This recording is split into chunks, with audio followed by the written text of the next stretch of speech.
അസ്സലാമലൈക്കും dear friends. ഇന്നത്തെ നമ്മുടെ സ്പെഷ്യൽ നിങ്ങൾ ആരും ഇതുവരെയും ട്രൈ ചെയ്ത് നോക്കിയിട്ടില്ലാത്ത ഒരു അടിപൊളി വെറൈറ്റി റെസിപ്പിയാണ്. നമ്മുടെ ഈ വീഡിയോ കണ്ടുകൊണ്ടിരിക്കുന്ന സമയത്ത് നിങ്ങൾക്ക് ഇഷ്ടപ്പെടുകയാണെങ്കിൽ ഒന്ന് ലൈക്ക് ചെയ്തേക്കണേ. അതുപോലെ തന്നെ നമ്മുടെ ഈ ചാനൽ ആദ്യമായിട്ട് കാണുന്നവരും ഇതുവരെയും സബ്സ്ക്രൈബ് ചെയ്യാത്തവരും പ്ലീസ് ഒന്ന് സബ്സ്ക്രൈബ് ചെയ്തേക്കണേ. ഞാനിടുന്ന വീഡിയോസ് ഉടനടി കിട്ടുന്നതിനായി സബ്സ്ക്രൈബ് ബട്ടന്റെ തൊട്ടടുത്ത് കാണുന്ന ബെല്ലൈക്കൺ കൂടി ക്ലിക്ക് ചെയ്തിട്ട് ഓൾ എന്ന ഓപ്ഷൻ എനേബിൾ ചെയ്യാനും മറക്കല്ലേ. ആദ്യം തന്നെ ഇതിനായിട്ട് ഒരു ബൗളിലേക്ക് 250 ml കപ്പിന് 1 കപ്പ് വറുത്ത പച്ചരിപ്പൊടി ഇട്ട് കൊടുക്കാം. നമ്മൾ എടുക്കുന്ന പച്ചരിപ്പൊടി ഒട്ടും തരിയൊന്നുമില്ലാത്ത ഫൈൻ പൗഡർ ആയിരിക്കണം. ഒട്ടും തരി ഉണ്ടാവാൻ പാടില്ല. നല്ല സ്മൂത്ത് ആയിരിക്കണം. ഒന്നുകിൽ നമ്മൾ വീട്ടിൽ അരി കുതിർത്ത് പൊടിപ്പിച്ച് വറുത്തെടുത്ത അരിപ്പൊടി ആയിരിക്കണം. അതിൽ ഒട്ടും തരിയൊന്നും ഉണ്ടാവാൻ പാടില്ല. അല്ലാന്നുണ്ടെങ്കിൽ പാക്കറ്റുകളിൽ നിന്ന് വാങ്ങുന്ന ഇടിയപ്പം പത്തിരിപ്പൊടി ഉണ്ടല്ലോ, അതെടുത്താലും മതി. ഒട്ടും തരിയൊന്നുമില്ലാതെ നല്ല ഫൈൻ പൗഡർ ആയിരിക്കണം. ഇനി ഇതിലേക്ക് ആവശ്യത്തിനുള്ള ഉപ്പ് ചേർത്ത് കൊടുക്കാം. ഞാനിപ്പോ ഇതിലേക്ക് 1/2 ടീസ്പൂൺ ഉപ്പാണ് ചേർത്ത് കൊടുക്കുന്നത്. മാവും ഉപ്പുമായിട്ട് ഒന്ന് മിക്സ് ചെയ്യാം. കറക്റ്റ് പാകത്തിനുള്ള ഉപ്പാണ് ഞാൻ ചേർത്ത് കൊടുത്തിട്ടുള്ളത്. അപ്പൊ മാവും ഉപ്പും ഒന്ന് മിക്സ് ചെയ്തെടുത്തിട്ടുണ്ട്. ഞാനിപ്പോ 250 ml കപ്പിന് 1 കപ്പ് അളവിലാണ് കാണിക്കുന്നത്. നിങ്ങൾക്ക് ഇതിന്റെ കൂടുതൽ ക്വാണ്ടിറ്റി നിങ്ങൾക്ക് ചെയ്യണമെന്നുണ്ടെങ്കിൽ അതിനനുസരിച്ച് എല്ലാ അളവുകളും കൂട്ടിയെടുത്താൽ മതി. ഇപ്പൊ നമ്മൾ 1 കപ്പ് അരിപ്പൊടിയല്ലേ എടുത്തിട്ടുള്ളത്. അപ്പം 1 കപ്പ് അരിപ്പൊടിക്ക് 1.5 കപ്പ് വെള്ളമാണ് ഒഴിച്ചു കൊടുക്കുന്നത്. 250 ml കപ്പിന് 1 കപ്പ് അരിപ്പൊടി എടുത്തു. അതേ കപ്പിന്റെ അളവിൽ തന്നെ 1.5 കപ്പ് വെള്ളമാണ് എടുത്തിട്ടുള്ളത്. സാധാരണ നോർമൽ വാട്ടർ തന്നെയാണ് എടുത്തിട്ടുള്ളത്. കട്ടകളൊന്നും ഇല്ലാതെ ഒന്ന് മിക്സ് ചെയ്തെടുക്കാം. ഞാനിപ്പോ എടുത്തിട്ടുള്ള അരിപ്പൊടി എന്ന് പറയുന്നത് എലൈറ്റിന്റെ അരിപ്പൊടിയാണ്. അപ്പം എലൈറ്റിന്റെ അരിപ്പൊടിക്ക് നമ്മൾ ഒഴിച്ചു കൊടുത്ത വെള്ളം കറക്റ്റ് ആണ്. അപ്പൊ അതൊന്ന് മിക്സ് ചെയ്തെടുത്തിട്ടുണ്ട്. ഇനി ഇതിലേക്ക് 1 ടീസ്പൂൺ വെളിച്ചെണ്ണ ചേർത്ത് കൊടുക്കാം. വെളിച്ചെണ്ണ തന്നെ ചേർത്ത് കൊടുക്കുക. ഈ മാവ് നല്ല സോഫ്റ്റ് ആയി കിട്ടുന്നതിനും ആ വെളിച്ചെണ്ണയുടെ ഒരു നല്ലൊരു മണവും ടേസ്റ്റും ഒക്കെ കിട്ടുന്നതിന് വേണ്ടിയിട്ടാണ് വെളിച്ചെണ്ണ ചേർത്ത് കൊടുത്തിട്ടുള്ളത്. അപ്പൊ ജസ്റ്റ് ഒന്ന് മിക്സ് ചെയ്യാം. ഈ ഒരു പരുവത്തിലാണ് നമ്മളെ മാവ് കിട്ടുന്നത്.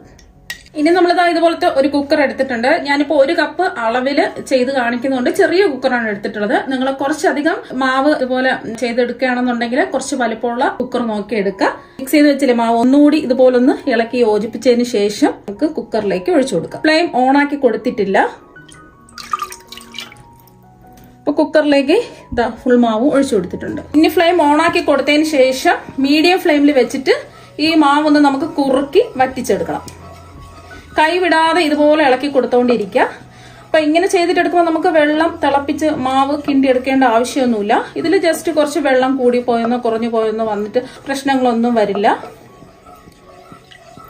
കൈവിടാതെ ഇളക്കി കൊടുക്കാൻ പ്രത്യേകം ശ്രദ്ധിക്കണം. ഫ്ലെയിം കൂട്ടിയിടരുത്. പെട്ടെന്ന് തന്നെ കുറുകി മാവ് കറക്റ്റ് പാകത്തിന് കിട്ടില്ല. മീഡിയം ഫ്ലെയിമിൽ വെച്ചിട്ട് കൈവിടാതെ ഒന്ന് ഇളക്കി കൊടുക്കുക.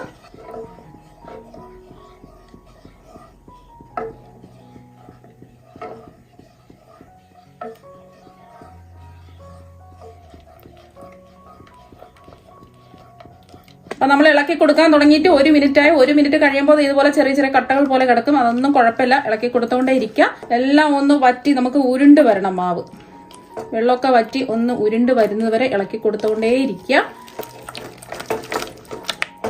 ഇപ്പൊ മാവെല്ലാം കണ്ടില്ലേ, നല്ലോണം കുറുകി വന്നിട്ടുണ്ട്.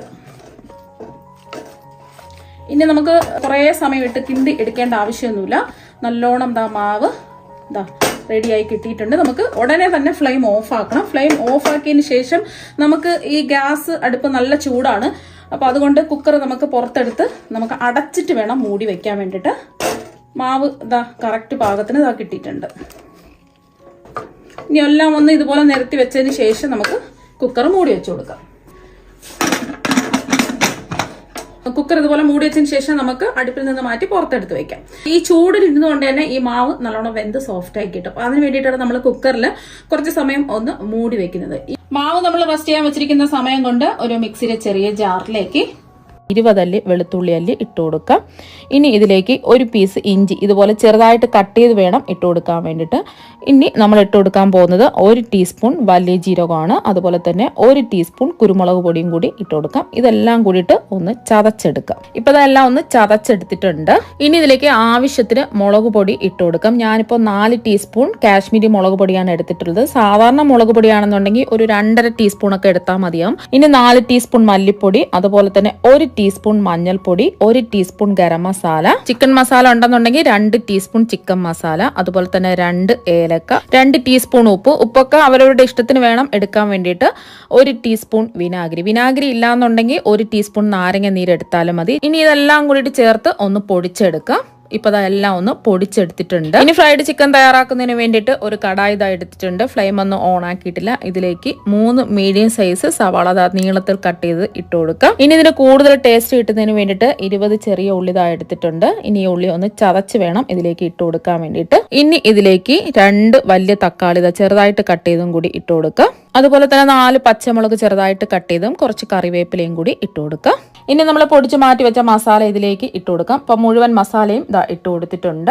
ഇനി മസാലയും ഈ സവാളയും തക്കാളിയും എല്ലാം ഒന്ന് ഒരുമിച്ച് നല്ലതുപോലെ ഒന്ന് ഞെരടിയെടുക്കണം. ഈ സവാളയിൽ നിന്നും അതുപോലെ തന്നെ തക്കാളിയിൽ നിന്നും ആ നീര് ഇറങ്ങി വരുന്നത് വരെ നല്ല സോഫ്റ്റ് ആയി കിട്ടുന്നത് വരെയും ഒന്ന് ഞെരടിയെടുക്കണം. ഇപ്പൊ ഒരു 3 മിനിറ്റ് ഞെരടി എടുത്തിട്ടുണ്ട്. ഇപ്പൊ എല്ലാം ഒന്ന് സോഫ്റ്റ് ആയി കിട്ടി. ഇനി നമുക്ക് വേണ്ടത് ചിക്കനാണ്. അപ്പൊ 1 കിലോ ചിക്കൻ നല്ലതുപോലെ കഴുകി വൃത്തിയാക്കി എടുത്തിട്ടുണ്ട്. അപ്പൊ ചിക്കന്റെ വെള്ളം മുഴുവൻ മാറിയതിന് ശേഷം ഈ മസാലയിൽ ഓരോ പീസായിട്ട് ഇട്ട് കൊടുക്കാം. ഇനി 1 മിനിറ്റ് ഒന്ന് ആ ചിക്കനും മസാലയും കൂടി ഒന്ന് മിക്സ് ചെയ്തെടുക്കാം. ഇപ്പൊ എല്ലാം ഒന്ന് മിക്സ് ചെയ്ത് എടുത്തിട്ടുണ്ട്. ഇനി ആ ചിക്കനിൽ ആ മസാലയൊക്കെ ഒന്ന് പിടിക്കുന്നതിന് വേണ്ടിയിട്ട് ഒരു 10 മിനിറ്റ് നമുക്ക് റെസ്റ്റ് ചെയ്യാൻ വേണ്ടിയിട്ട് വെക്കാം. സമയം ഉണ്ടെന്നുണ്ടെങ്കിൽ ഒരു 20 മിനിറ്റ് എങ്കിലും റെസ്റ്റ് ചെയ്യാൻ വേണ്ടിയിട്ട് മൂടി വെക്കണം. ഇപ്പോൾ ഒരു 10 മിനിറ്റ് ആയിട്ടുണ്ട്. ഇനി നമുക്ക് തുറന്ന് നോക്കാം. ഇനി നല്ലതുപോലെ ഒന്ന് കൈവച്ച് ഒന്ന് മിക്സ് ചെയ്തെടുക്കാം. നല്ലോണം ഒന്ന് മിക്സ് ചെയ്തതിന് ശേഷം ഇനി ഫ്ലെയിം ഓൺ ആക്കി കൊടുക്കാം. Flame low to medium flame വേണം വെച്ച് കൊടുക്കാൻ വേണ്ടിയിട്ട്. ഇതിൽ വെള്ളം ഒന്നും ഒഴിക്കേണ്ട ആവശ്യമില്ല. ആ ചിക്കനിൽ നിന്ന് തന്നെ വെള്ളം ഊറി വരും. ഇനി ഇത് മൂടി വെച്ച് വേവിച്ചെടുക്കാം. ഇപ്പോൾ ഒരു 10 മിനിറ്റ് ആയിട്ടുണ്ട്. ഇനി നമുക്കൊന്ന് തുറന്ന് നോക്കാം. ഇപ്പൊ കണ്ടോ ചിക്കനിൽ നിന്നും വെള്ളം ഊറി വരുന്നത്. ഇനി എല്ലാം കൂടിയിട്ട് ഒന്ന് ഇളക്കി കൊടുക്കാം. ഇപ്പൊ അതൊന്ന് ഇളക്കി കൊടുത്തിട്ടുണ്ട്. വീണ്ടും നമുക്ക് മൂടി വെച്ച് കൊടുക്കാം. ഇപ്പോൾ ഒരു 10 മിനിറ്റും കൂടെ ആയിട്ടുണ്ട്. ഇനി ഇതൊന്ന് തുറന്ന് നോക്കാം. ഇപ്പൊ കണ്ടോ ചിക്കനിൽ നിന്നും കുറച്ചും കൂടെ വെള്ളം ഊറി വന്നിട്ടുണ്ട്. ഇനി ഇത് മൂടി വെക്കേണ്ട ആവശ്യമൊന്നുമില്ല. ഇനി ഈ ഊറി വന്ന വെള്ളം മുഴുവനും ഒന്ന് വറ്റിച്ചെടുക്കാം. ഇപ്പോൾ ഒരു 3 മിനിറ്റ് ആയിട്ടുണ്ട്. ഇപ്പോൾ ചിക്കനിൽ നിന്നും വെള്ളമൊക്കെ ഒന്ന് വറ്റി ചിക്കനിൽ മസാലയൊക്കെ പിടിച്ച് വന്നിട്ടുണ്ട്. ഇനി മസാലയിൽ നിന്നും ചിക്കൻ സെപ്പറേറ്റ് ചെയ്തെടുക്കാം. ഇപ്പൊ മുഴുവൻ ചിക്കനും മസാലയിൽ നിന്നും എടുത്ത് മാറ്റിയിട്ടുണ്ട്. ഇനി ബാക്കി വന്ന മസാല നമുക്ക് മാറ്റി വെക്കാം. ഇനി ചൂടായി കിടക്കുന്ന ഒരു പാനിൽ 4 ടേബിൾ സ്പൂൺ വെളിച്ചെണ്ണ ഒഴിച്ചു കൊടുക്കാം. ഇപ്പൊ വെളിച്ചെണ്ണ ഒന്ന് ചൂടായിട്ടുണ്ട്. ഇനി ചൂടായി കിടക്കുന്ന എണ്ണയിലേക്ക് നമ്മൾ മസാലയിൽ നിന്നും എടുത്ത് മാറ്റി വെച്ച ചിക്കൻ കഷ്ണങ്ങൾ ഓരോന്നായിട്ട് പാനിൽ നിരത്തി വെച്ച് കൊടുക്കാം. അപ്പൊ മുഴുവൻ ചിക്കൻ കഷ്ണങ്ങളും നിരത്തി വെച്ച് കൊടുത്തിട്ടുണ്ട്. ഇനി ഒരു വശം ഒന്ന് മൊരിഞ്ഞു വരുമ്പോൾ നമുക്കിതൊന്ന് തിരിച്ചിട്ട് കൊടുക്കാം. Flame low to medium flame വേണം വെച്ച് കൊടുക്കാൻ വേണ്ടിയിട്ട്. ഇപ്പൊ ഒരു വശം ഒന്ന് മൊരിഞ്ഞു വന്നിട്ടുണ്ട്. ഇനി ഇതൊന്ന് തിരിച്ചിട്ട് കൊടുക്കാം. ഇപ്പൊ കണ്ടില്ലേ ചിക്കന്റെ 2 വശവും മൊരിഞ്ഞു വന്നിട്ടുണ്ട്. ഇത് എണ്ണയിൽ നിന്ന് കോരി മാറ്റാം. ഇപ്പൊ കണ്ടില്ലേ ഒരുപാട് എണ്ണയുടെ ആവശ്യമൊന്നുമില്ല. ഇനി നമ്മൾ ബാക്കി വന്ന എണ്ണ നമ്മൾ നേരത്തെ മാറ്റി വെച്ചില്ലേ മസാല ഇതിലേക്ക് ഒഴിച്ചു കൊടുക്കാം. ഇനി ഫ്ലെയിം ഓൺ ആക്കി കൊടുക്കാം. ഇനി മസാല കുറച്ച് ലൂസായിട്ടാണ് നിങ്ങൾക്ക് വേണ്ടതെങ്കിൽ ഇതൊന്ന് തിളച്ചതിന് ശേഷം ചിക്കൻ കഷ്ണങ്ങൾ ഇട്ട് ഒന്ന് മിക്സ് ചെയ്തൊന്ന് എടുത്താൽ മതി. ഇപ്പൊ ഞാൻ ഈ മസാല ഒന്ന് വറ്റിച്ചെടുക്കുകയാണ്. ഇപ്പൊ ഒരു 2 മിനിറ്റ് ആയിട്ടുണ്ട്. മസാലയൊക്കെ ഒന്ന് വറ്റി വന്നിട്ടുണ്ട്. ഇനി ഇതിലേക്ക് കുറച്ച് കറിവേപ്പിലയും കൂടെ ഇട്ട് കൊടുക്കാം. ഇനി എല്ലാം ഒന്ന് ഇളക്കി യോജിപ്പിച്ച് കൊടുക്കാം. ഇപ്പൊ ഒരു 2 മിനിറ്റ് ആയിട്ടുണ്ട്. ഇനി മസാലയിൽ ഫ്രൈ ചെയ്ത ചിക്കൻ കഷ്ണങ്ങൾ മുഴുവനും ഇട്ട് കൊടുക്കാം. ഇപ്പൊ മുഴുവൻ ചിക്കൻ കഷ്ണങ്ങളും ഇട്ട് കൊടുത്തിട്ടുണ്ട്. ഇനി ഒരു എണ്ണയൊക്കെ തെളിഞ്ഞു വരുന്ന സമയം കുറച്ച് മല്ലിയില കട്ട് ചെയ്തും കൂടി ഇട്ട് കൊടുക്കാം. ഇനി എല്ലാം ഒന്ന് ഇളക്കി യോജിപ്പിച്ച് കൊടുക്കാം. ഇപ്പോൾ ഒരു 2 മിനിറ്റ് ആയിട്ടുണ്ട്. ഇപ്പോൾ നമ്മുടെ അടിപൊളി ടേസ്റ്റുള്ള അധികം എണ്ണ ഒന്നുമില്ലാതെ ഫ്രൈഡ് ചിക്കൻ മസാല ഇവിടെ റെഡി ആയിട്ടുണ്ട്. നല്ല ടേസ്റ്റാണ് കഴിക്കാൻ വേണ്ടിയിട്ട്. സവാള, ഉള്ളി, വെളുത്തുള്ളി ഒന്നും വഴറ്റേണ്ട ആവശ്യമില്ല. ഈസി ആയിട്ട് നമുക്ക് പെട്ടെന്ന് തന്നെ റെഡിയാക്കി എടുക്കാൻ പറ്റും. ഇപ്പൊ നമ്മൾ കുക്കറിൽ മാവ് അടച്ചു വെച്ചിട്ട് ഒരു 10 മിനിറ്റ് ആയി. ഇനി നമുക്കിതൊന്ന് തുറന്ന് നോക്കാം. ചെറിയൊരു ചൂടേ ഉള്ളൂ. ചൂടൊക്കെ മാറിയിട്ടുണ്ട്. ഈ കുക്കറിൽ നിന്ന് നമുക്ക് മാവങ്ങ് പുറത്തേക്ക് എടുക്കാം. മാവ് കണ്ടില്ലേ ഒട്ടും അടിക്കൊന്നും പിടിക്കാതെ കറക്റ്റ് പാകത്തിന് ഇതാ കിട്ടിയിട്ടുണ്ട്. ഇനി നമുക്ക് ഇത് മാവ് കുഴച്ചെടുക്കേണ്ട ആവശ്യമൊന്നുമില്ല. ഇനി നമുക്ക് ഈ മാവ് ഒരു പാത്രത്തിലേക്ക് മാറ്റാം. നമ്മൾ കുക്കറിൽ തയ്യാറാക്കി എടുത്ത മാവാണ്. മാവ് നല്ല സോഫ്റ്റ് ആയിട്ടാണ് ഇരിക്കുന്നത്. കണ്ടില്ലേ? അപ്പം നമ്മൾ സാധാരണ മാവ് പത്തിരിക്ക് തയ്യാറാക്കി എടുക്കുകയാണെന്നുണ്ടെങ്കിൽ നമ്മൾ ആ ചൂടോടുകൂടി തന്നെ നമ്മൾ മാവ് കിണ്ടിയെടുത്തിട്ട് ചൂടോടുകൂടി തന്നെ കുഴച്ചെടുക്കണം. അല്ലെങ്കിൽ മാവ് ഡ്രൈ ആയി പോകും. പിന്നെ കറക്റ്റായിട്ട് നമുക്ക് പരത്തി കറക്റ്റ് ഷേപ്പിന് എടുക്കാൻ പറ്റില്ല. അപ്പം ഇങ്ങനെ നമ്മൾ കുക്കറിൽ മാവ് പത്തിരിക്ക് തയ്യാറാക്കി എടുക്കുകയാണെന്നുണ്ടെങ്കിൽ നമുക്ക് കൈ പൊള്ളാതെ കൈ വേദനിക്കാതെ ഒരുപാട് കുഴക്കേണ്ട ഒന്നും ആവശ്യമില്ല. മാവ് നല്ല സോഫ്റ്റ് ആയിട്ടാണ് ഇരിക്കുന്നത്. ജസ്റ്റ് ഒന്ന് ഉരുട്ടിയെടുത്താൽ മാത്രം മതി. ഇങ്ങനെ നമ്മൾ കുക്കറിൽ മാവ് റെഡിയാക്കി എടുക്കുമ്പോൾ ഇനി നമുക്ക് ഇത് കുഴച്ചെടുക്കേണ്ട ആവശ്യമൊന്നുമില്ല. ഇത് നമ്മൾ കയ്യിൽ ഒന്ന് എണ്ണ തടവിയതിന് ശേഷം എത്രയാണോ നമുക്ക് വലിപ്പം വേണ്ടത് അതിനനുസരിച്ച് ഉരുളകളാക്കി ഉരുട്ടിയെടുക്കുക. അപ്പോൾ ജസ്റ്റ് ഒന്ന് ഉരുട്ടിയെടുത്താൽ മതി, സ്ക്രാച്ച് ഒന്നും ഇല്ലാതെ ഇതുപോലെ ഒന്ന് ഉരുട്ടിയെടുക്കുക. എത്രയാണോ നിങ്ങൾക്ക് വലിപ്പം വേണ്ടത് അതിനനുസരിച്ചിട്ട് ഉരുട്ടിയെടുക്കുക. അപ്പോൾ മാവ് നല്ല സോഫ്റ്റ് ആയിട്ട് തന്നെ ഇരിപ്പുണ്ട്, കണ്ടില്ലേ?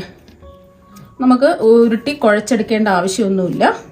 അപ്പോൾ ഇതുപോലെ തന്നെ ബാക്കിയെല്ലാം മാവും ഉരുട്ടിയെടുക്കാം. മാവെല്ലാം ഉരുട്ടിയെടുത്തിട്ടുണ്ട്. ഞാനിപ്പോൾ ഒരു നാരങ്ങയുടെ വലിപ്പത്തിലുള്ള ഉരുളകളായിട്ടാണ് ഉരുട്ടിയെടുത്തിട്ടുള്ളത്. അപ്പം ഇതിലും കുറച്ച് ചെറിയ ഉരുളകളാണെന്നുണ്ടെങ്കിൽ അതിനനുസരിച്ച് ചെറിയ ഉരുളകളാക്കി എടുക്കാം. മാവ് ഡ്രൈ ആയി പോവാതിരിക്കാൻ വേണ്ടിയിട്ട് നമുക്ക് ആവശ്യത്തിന് മാത്രം ഒരെണ്ണം എടുത്തിട്ട് ബാക്കി മാവ് മൂടി വയ്ക്കുക. വീണ്ടും നമ്മൾ പരത്തിയെടുക്കുന്ന സമയത്ത് വീണ്ടും ഒരെണ്ണം എടുക്കുക, വീണ്ടും മൂടി വയ്ക്കുക, അല്ലെങ്കിൽ മാവ് ഡ്രൈ ആയി പോകും. അപ്പോൾ ഒരു ഉരുളതായി എടുത്തു, ബാക്കി മൂടി വെച്ച് കൊടുക്കാം. നമ്മൾ ഉരുട്ടിയെടുത്ത മാവൊന്ന് പരത്തിയെടുക്കണം. നമ്മൾ പരത്തിയെടുക്കുന്നതിന് വേണ്ടിയിട്ട് പത്തിരി പ്രസ്സോ അല്ലെങ്കിൽ ചപ്പാത്തി പലകയോ റോളറോ ഒന്നും തന്നെ ആവശ്യമില്ല. കാരണം നമ്മുടെ വീട്ടിലുള്ള ഒരു പ്ലാസ്റ്റിക് ഷീറ്റാണ് വേണ്ടത്. മാവിന്റെ കവറോ അല്ലെങ്കിൽ ഏതെങ്കിലും ഒരു പ്ലാസ്റ്റിക് ഷീറ്റ് എടുക്കുക. പാലിന്റെ കവറോ എണ്ണയുടെ കവറോ മാവിന്റെ കവറൊക്കെ ഉണ്ടാവുമല്ലോ. അപ്പോൾ അതുപോലെ ഏതെങ്കിലും ഒരു പ്ലാസ്റ്റിക്കിന്റെ ഒരു കവർ എടുക്കുക.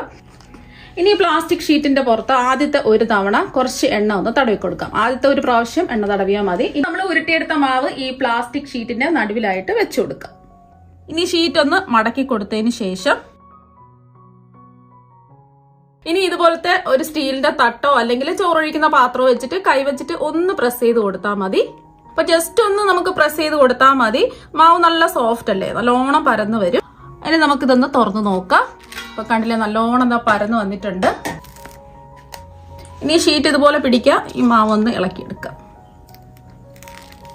പത്തിരി പ്രസ്സോ ചപ്പാത്തി പലകയോ റോളറോ ഒന്നും ഇല്ലാതെ നമുക്ക് ഈസി ആയിട്ട് ഇതുപോലെ പ്ലാസ്റ്റിക് ഷീറ്റിൽ വെച്ചിട്ട് പരത്തിയെടുക്കാൻ പറ്റും. നമ്മൾ പരത്തിയെടുത്ത മാവ് ചൂടായി കിടക്കുന്ന ഒരു തവയിലേക്ക് ഇട്ടൊന്ന് ചുട്ടെടുക്കാം. Flame low to medium flame വെച്ച് കൊടുക്കുക. അപ്പൊ ഒരു വശം ഒന്ന് വെന്ത് വരുന്ന സമയത്ത് ഇതുപോലെ കൈ കൊണ്ട് പിടിച്ച് ഒന്ന് മറിച്ചിട്ട് കൊടുക്കാം. ഇപ്പൊ കണ്ടില്ലേ, ഇതുപോലെ വീർത്ത് വരുന്ന സമയത്ത് തവയിൽ നിന്ന് നമുക്ക് എടുത്തു മാറ്റാം. അപ്പൊ ഈസി അല്ലേ, പെട്ടെന്ന് തന്നെ നമുക്ക് ചെയ്തിട്ടെടുക്കാൻ പറ്റും. ബാക്കിയുള്ളതും ഇതുപോലെ തന്നെ നമുക്ക് ചെയ്തിട്ടെടുക്കാം. ഇപ്പൊ നമ്മുടെ പത്തിരി എല്ലാം ചുട്ടെടുത്തിട്ടുണ്ട്. കൈ വേദനിക്കാതെ, കൈ പൊള്ളാതെ, മാവ് കിണ്ടിയെടുക്കാതെ വളരെ ഈസി ആയിട്ട് കുക്കറിലെ മാവ് ഇതുപോലെ തയ്യാറാക്കി നമുക്ക് നല്ല നൈസ് പത്തിരി തയ്യാറാക്കി എടുക്കാൻ പറ്റും. ഇത് ഒരു ദിവസം കഴിഞ്ഞാലും ഇത് നല്ല സോഫ്റ്റ് ആയിട്ട് തന്നെ ഇരിക്കും. ഇത് നമ്മൾ ചുട്ടെടുത്തതിന് ശേഷം കാസറോളിട്ട് അടച്ചു വെക്കുക. നല്ല സോഫ്റ്റ് ആയിട്ട് തന്നെ ഒരു ദിവസം കഴിഞ്ഞാലും ഇരിക്കും. നല്ല അടിപൊളി ടേസ്റ്റുമാണ്. ഇപ്പൊ കണ്ടില്ല, നല്ല സോഫ്റ്റ് ആയിട്ടാണ് ഇരിക്കുന്നത്. ഇനി ഇതൊന്ന് മുറിച്ചും കൂടി കാണിച്ചു തരാം. പഞ്ഞ് പോലെ നല്ല സോഫ്റ്റ് ആയിട്ടാണ് ഇരിക്കുന്നത്. അപ്പൊ ഇതിന്റെ കൂടെ നമ്മൾ തയ്യാറാക്കി എടുത്ത ഫ്രൈഡ് ചിക്കൻ മസാലയും ഇതാ റെഡി ആയിട്ടുണ്ട്. അപ്പൊ രണ്ടും നല്ല അടിപൊളി കോമ്പിനേഷൻ ആണ്. അപ്പൊ എന്തായാലും നിങ്ങൾ ഇതുപോലെ ഒരു പ്രാവശ്യം കുക്കറിൽ മാവ് തയ്യാറാക്കി ഇതുപോലെ പത്തിരി തയ്യാറാക്കി നോക്കുക. നല്ല അടിപൊളി ടേസ്റ്റ് ആണ്, നല്ല സോഫ്റ്റും ആണ്. ഒരു ദിവസം കഴിഞ്ഞാലും നല്ല സോഫ്റ്റ് ആണ്. അപ്പൊ നിങ്ങൾ എല്ലാവരും ഇതുപോലെ ഒരു പ്രാവശ്യം ഒന്ന് ട്രൈ ചെയ്ത് നോക്കുക. തീർച്ചയായും നിങ്ങൾക്ക് എല്ലാവർക്കും ഒരുപാട് ഇഷ്ടമാകും. അപ്പൊ നിങ്ങൾ എല്ലാവരും ഇതുപോലെ ഒരു പ്രാവശ്യം ഒന്ന് ട്രൈ ചെയ്ത് നോക്കുക. തീർച്ചയായും നിങ്ങൾക്ക് എല്ലാവർക്കും ഒരുപാട് ഇഷ്ടമാകും. അപ്പൊ നമുക്ക് മറ്റൊരു വെറൈറ്റി വീഡിയോ ആയിട്ട് വീണ്ടും കാണാം. താങ്ക്